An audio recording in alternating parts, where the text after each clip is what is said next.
మన తెలంగాణ ఏర్పడి 11 సంవత్సరాలు అయింది. 4 కోట్ల ప్రజలకు కన్నీరు మాత్రమే మిగిలింది. వ్యాపారస్తులు నెత్తి కొట్టుకుంటున్నారు, బిజినెస్లన్నీ వెళ్ళిపోతున్నాయి, రియల్ ఎస్టేట్ పడిపోయింది, విద్యా వైద్యం కరువు అయిపోయింది. నీళ్లు, నిధులు, నియామకాలు అన్నారు. వేసవి కాలంలో 1 కోటి కుటుంబాలకు నీళ్లు అందించగలిగాయి గవర్నమెంట్. నిధులైతే వాళ్ళకు మాత్రమే 100 కోట్లు, 1000 కోట్లు, కొంతమందికి లక్షల కోట్లు. మనకు మిగిలిందేటి? 4 కోట్ల ప్రజలకి 10 లక్షల కోట్లు అప్పు. వడ్డీ కట్టలేము, అప్పులు దొరకట్లేదు అని రేవంత్ రెడ్డి మొన్న ముఖ్యమంత్రే, అరే మమ్మల్ని ఢిల్లీలో దొంగలా చూస్తున్నారు, దోచుకునే వాళ్ళ చూస్తున్నారు, అపాయింట్మెంట్ ఇవ్వట్లేదు, అప్పులు దొరకట్లేదు అని చేతులు ఎత్తేశారు. ఇది ఈరోజు తెలంగాణ పరిస్థితి. 60 లక్షల నిరుద్యోగులకు ఉద్యోగాలు వచ్చాయా? కంపెనీలు వచ్చాయా? ఎన్ని సమిట్లు పెట్టి ఏమైనా మంచి పేరు వస్తుందా? సరికదా. మహిళలకు క్షేమం లేదు, సేఫ్టీ లేదు, రోడ్ల మీద నడలేకపోతున్నారు.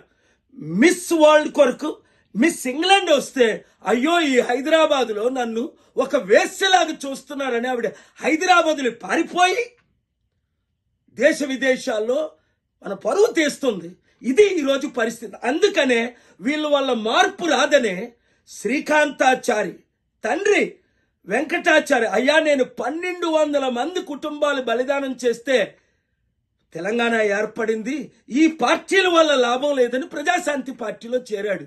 ఎంతమంది అన్ని పార్టీలు పిలిచినా వద్దు అని చెప్పి గద్దరన్న మన ప్రజాశాంతి పార్టీలో చేరాడు. ఎందుకు?